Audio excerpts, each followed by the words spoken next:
రవికుమార్ గారు నమస్తే అండి. రవి గారు, ఇప్పుడు రామ్మోహన్ గారు చెప్పినట్టుగా ప్రజల యొక్క అటెన్షన్ గ్రాప్ చేయడానికి, అంటే లేదు ప్రతిపక్షాలకు ఒక అజెండా సెట్ చేయడానికి 400 పార్ అంటే ప్రతిపక్షాలను కూడా బీజేపీని ఎలా ఓడించాలనేటువంటి మాట మాట్లాడకుండా 400 రావు అని చెప్తున్నారు, 370 రావు అని చెప్తున్నారు తప్పితే ఓడిపోతుందని చెప్పి ఎవరూ చెప్పలేకపోతున్నారు. అంటే ప్రతిపక్షాలకు ఒక ఎజెండా సెట్ చేసేటువంటి ప్రయత్నమా, మైండ్ గేమ్లో ఒక భాగమా అనేది ఒకటి చెప్పాలి. రెండోది ఇప్పుడు ఇక్కడ తెలంగాణలో కూడా అది జరిగింది. ఎక్కువ స్పేసు రేవంత్ రెడ్డి గారి పేరు అప్పట్లో కొద్ది రోజులు అసలు పలికేవారు కాదు, తర్వాత ఎక్కువ తనని ఒక విధంగా హైప్ చేసింది కేసీఆర్ గారు అని చెప్తారు. అది కాంగ్రెస్కి ప్లస్ అయిందని చెప్తారు. ఇప్పుడు ప్రధాని మోదీ గారు కూడా అదే తప్పు చేస్తున్నారని చెప్పి రామ్మోహన్ గారి అభిప్రాయం. ఎక్కువ రాహుల్ గాంధీ పేరు తీసుకురావడము, లేకపోతే ఆ రోజుల్లో మన్మోహన్ సింగ్ గారు ఏమన్నారు, అప్పుడు నెహ్రూ గారు ఏమైంది, ఇదంతా కూడా చెప్తున్నారు. సో ఎక్కడో ఒక చిన్న భయం ఉంది బీజేపీకి అంటున్నారు. అయితే ముందుగా మీకు ప్రేక్షకులకి, అదేవిధంగా ప్యానలిస్ట్ బండారు రామ్మోహన్ గారికి, వెంకటరెడ్డి గారికి కూడా నమస్తే. అయితే రాజు గారు, మొట్టమొదటి ప్రశ్న మీరు అడిగింది 400 పార్. ఆ విషయంలో మాత్రం నేను చాలా స్పష్టంగా చెప్పదలుచుకున్న విషయం ఏంటంటే, అతి విశ్వాసం, ఆత్మవిశ్వాసం అని రెండు ఉంటాయండి. అతి విశ్వాసానికి పోతే మొదటికే మనకు చేటు చేస్తుంది, మొదటికే మనకు కీడు చేస్తుంది. సో అందుకే అతి విశ్వాసానికి ఎప్పుడు కూడా వెళ్ళదలుచుకోలేదు. అతి విశ్వాసం మోడీ గారి ప్రసంగంలో కావచ్చు, ఆయన ఇంటర్నల్ మీటింగ్స్ లో కావచ్చు, ఎక్కడ కూడా అతి విశ్వాసం కనిపించదు. ఆయన ప్రజలకి విశ్వాసాన్ని కల్పించడానికే ప్రయత్నం చేస్తారు. అండ్ తను చెప్పే మాటలకి, అంటే ఆయన ఆరోపణలు చేయనివ్వండి, లేదా ఈ డెవలప్మెంట్ అనే ఒక మోడల్ ని మాట్లాడనివ్వండి, ఏది మాట్లాడినా కూడా అదొక ప్రజలకు విశ్వాసం కల్పించేటట్టుగానే మాట్లాడతారు. అట్లా ఉంటేనే మాట్లాడతారు, లేకపోతే మాట్లాడతారు.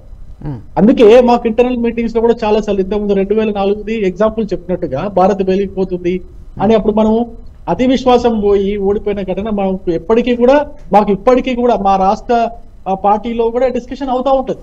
ఇప్పుడు కూడా డిస్కషన్ అవుతా ఉంటది మనకు. ఎందుకు అంటే ఎప్పుడైనా కానీ అతి విశ్వాసం అనేది మనకు మంచిది కాదు, ఆత్మవిశ్వాసమే మంచిది, ఆత్మవిశ్వాసంతో ముందుకు వెళ్దాము అని చెప్తాడు. ఆ ఆత్మవిశ్వాసంతో వెళ్ళేటప్పుడు మనం చేయాల్సిన పనులన్నీ కూడా కింది లెవెల్లో గ్రౌండ్ లెవెల్లో, ఒక పన్నా ప్రముఖ్ దగ్గర నుంచి బూత్ అధ్యక్షుడి దగ్గర నుంచి, డివిజన్ అధ్యక్షుడి దగ్గర నుంచి, ఆ లెవెల్లో పెనిట్రేట్ చేసేటువంటి పార్టీ అది భారతీయ జనతా పార్టీ మాత్రమే. పన్నా ప్రముఖుని మేము ఎలక్షన్స్ ముందు పెట్టుకోము, ఎలక్షన్స్ కి 2 నెలల ముందు 3 నెలల ముందు మేము పెట్టుకోము. ఎలక్షన్స్ ఉన్నా లేకున్నా 3 ఏళ్ళు 4 ఏళ్ల కంటే ముందు నుంచే ఈ పన్నా ప్రముఖుల యొక్క పాత్ర అప్పటి నుంచే స్టార్ట్ అవుతుంది. మేము ఏదైనా ఉద్యమం తీసుకున్నా, మేము ఏదైనా పార్టీ ప్రోగ్రామ్ తీసుకున్నా, పన్నా ప్రముఖు నుంచి ఇన్వాల్వ్ చేసే ప్రయత్నం చేస్తాం.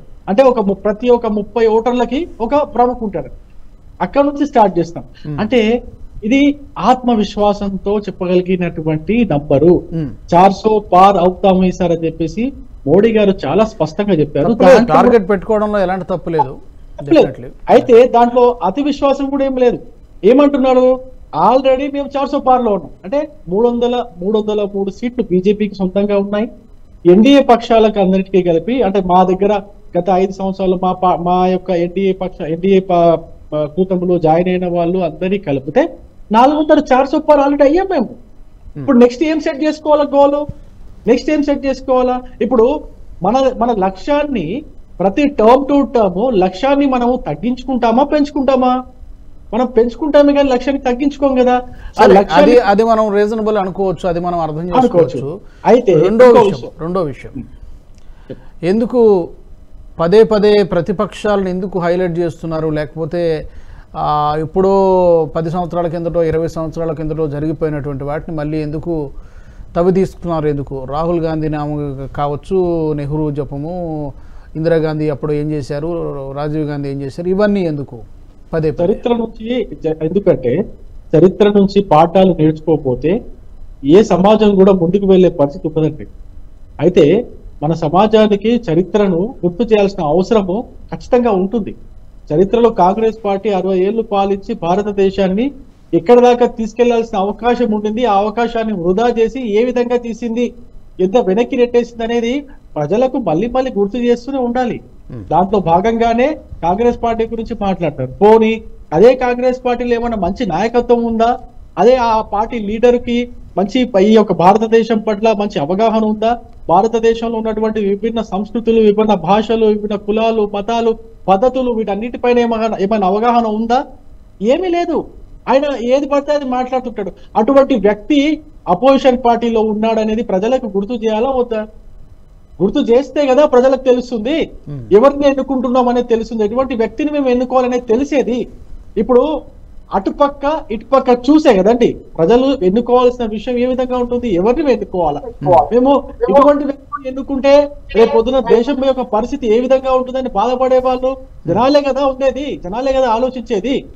అటువంటి విషయాన్ని స్పష్టంగా చెప్తూ ప్లస్ గత 10 సంవత్సరాలుగా మనం ఏం పని చేశాము, ఎటువంటి పరిస్థితుల్లో దేశాన్ని ముందుకు తీసుకెళ్లగలిగాము, ఏ స్థాయిలో నిలబెట్టగలిగాము, అది అన్ని అంశాల్లో, అది మీరు పేదరిక నిర్మూలన దగ్గర నుంచి, రైతుల యొక్క ఆదాయం రెట్టింపు దగ్గర నుంచి, ఉద్యోగాల దగ్గర నుంచి, ఇన్ఫ్రాస్ట్రక్చర్ దగ్గర నుంచి, ఈశాన్య రాష్ట్రాలు అంటే వెనుకబడి ఉన్నటువంటి ఈశాన్య రాష్ట్రాలు, అసలు ఒకప్పుడు ఈశాన్య రాష్ట్రాలు అనుకునేవి భారత్ లో భాగమే కదా అనుకునే, అటువంటి ఈశాన్య రాష్ట్రాల డెవలప్మెంట్ దగ్గర నుంచి, అక్కడ నుంచి సరిహద్దు వివాదం దగ్గర నుంచి, పాకిస్తాన్ యొక్క పాకిస్తాన్ ఇంపోర్ట్ చేసినటువంటి ఈ యొక్క ఉగ్రవాదుల దగ్గర నుంచి, నక్సలైట్ల ఇష్యూ దగ్గర నుంచి, సరిహద్దు దాటిన తర్వాత భారతదేశాన్ని ఏ విధంగా చూసేవాళ్ళు, ఏ విధంగా గౌరవించాలి, ఇప్పుడున్నటువంటి భారతదేశానికి ఉన్నటువంటి ఇప్పుడున్న గౌరవం ఏంటి, విదేశాల్లో భారతదేశం మాటకి ఎంత విలువ ఉంది, ఇవన్నీ కూడా చెప్పుకుంటూ మేము ప్రసంగాల్లో మాట్లాడుతున్నారు.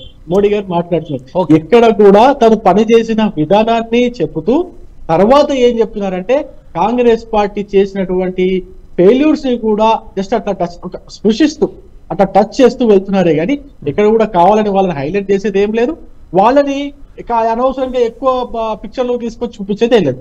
ఎక్కువగా మాట్లాడుతుంది డెవలప్మెంట్ గురించి మాట్లాడుతున్నారు, చేసిన పనుల గురించి మాట్లాడుతున్నారు, చేయబోయే పనుల గురించి కూడా మాట్లాడుతున్నారు. ఏం చెప్తున్నారు, నెక్స్ట్ 5 ఏళ్లలో భారతదేశాన్ని ప్రపంచంలోనే 3వ అతిపెద్ద ఆర్థిక వ్యవస్థగా తయారు చేస్తానని చెప్తున్నారు. అది ఒక ప్రజలకు ఉత్సాహం, ప్రజలకు ఒక ఆస్పిరేషన్ అనేది వస్తుంది ప్రజల్లో, దాని గురించి మాట్లాడుతున్నాం. ఓకే, ఆల్ రైట్ రవికుమార్ గారు, ఈ వీడియో మీకు నచ్చినట్టయితే లైక్ చేయండి, 10 మందికి షేర్ చేయండి, అలాగే కామెంట్ల రూపంలో మీ అభిప్రాయాలను మాతో పంచుకోండి. Nationalist hub group of channels ను సబ్స్క్రైబ్ చేసుకుని తెలుగునాట జాతీయవాద జర్నలిజాన్ని ప్రోత్సహించండి. ఈ వీడియో కింద ఉన్న బెల్ ఐకాన్ పై క్లిక్ చేయడం మర్చిపోవద్దు.